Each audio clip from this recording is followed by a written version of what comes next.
하나님의 공의, 즉 정의 실현을 위한 징계와 구원의 희망을 동시에 보여주고 있는 이사야서는 남유다의 아하스, 히스기야 왕 시대에 이사야 선지자를 통해 선포된 말씀입니다. 온 세계의 주관자 되시는 하나님을 강조하며 이후에 오실 메시아 예수 그리스도에 대한 예언의 말씀으로 하나님의 언약을 받은 남유다라도 북이스라엘이 멸망했던 것처럼 그들도 하나님의 심판을 피할 수 없음을 경고하고 있습니다. 그러나 남유다의 아하스 왕은 아수르 제국이 세력을 확장해 가는 시대 상황 속에서 잘못된 외교 정책으로 이 위기를 극복하고자 하였고, 이에 이사야는 세계를 경영하시는 하나님께서 이스라엘을 지켜주시고 보호해주실 것을 믿으라고 충고했지만 끝내 아하스 왕은 순종하지 않았습니다. 뒤를 이어 히스기야 왕은 아수르가 예루살렘 성을 둘러싼 절체절명의 순간 하나님께 엎드려 기도함으로써 나라를 구해내게 됩니다. 나아가 이사야는 남유다가 바빌론에 의해 포로로 끌려갔다가 다시 돌아오게 될 것을 예언하며 그 심판을 통해 궁극적으로 이루실 새 하늘과 새 땅을 선포하고 있습니다.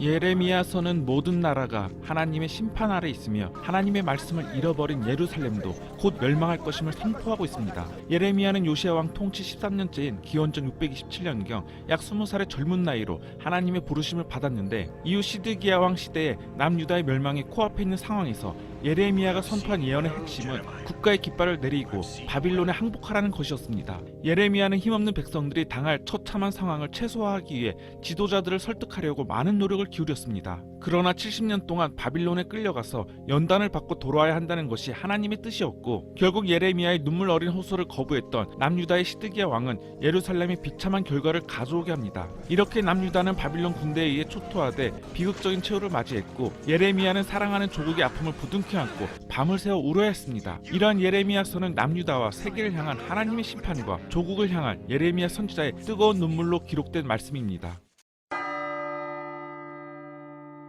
바빌론의 포로로 끌려온 사람들에게 하나님의 심판과 회복을 선포하는 에스겔서는 이스라엘의 파수꾼으로 부름받은 에스겔이 전하는 하나님의 뜻과 백성들을 향한 설득의 내용을 담고 있습니다. 기원전 598년 바빌론의 느부갓네살 왕은 요아긴과 1만여 명의 기술자들을 바빌론으로 끌고 갔는데 5년 후 에스겔은 선지자로 부름을 받게 됩니다. 하나님께서는 절망에 빠져있는 그에게 찾아오셔서 위로하시고 새로운 회복에 대한 환상을 보여주십니다. 에스겔서 전반부는 예루살렘이 멸망의 이전을 배경으로 하여 유다와 이스라엘 주변 민족의 잘못을 지적하시며 그들을 심판하시는 말씀을 주로 담고 있습니다. 반면 후반부 말씀은 예루살렘이 멸망한 이후에 선포된 말씀으로 남유다를 하나님께서 회복시키시겠다는 약속을 전하고 있습니다. 이러한 에스겔서는 수많은 환상과 상징 그리고 은유로 가득 차 있어 마치 구약의 계시록 같은데, 이 말씀을 읽을 때 우리는 예루살렘을 다시 회복시키시려는 하나님의 놀라운 마음을 느낄 수 있습니다. 신약의 요한계시록과 함께 묵시문학으로 분류되는 다니엘서는 남유다의 요아김 통치 시절 바빌론 1차 포로로 끌려간 다니엘의 행적을 기록한 말씀입니다.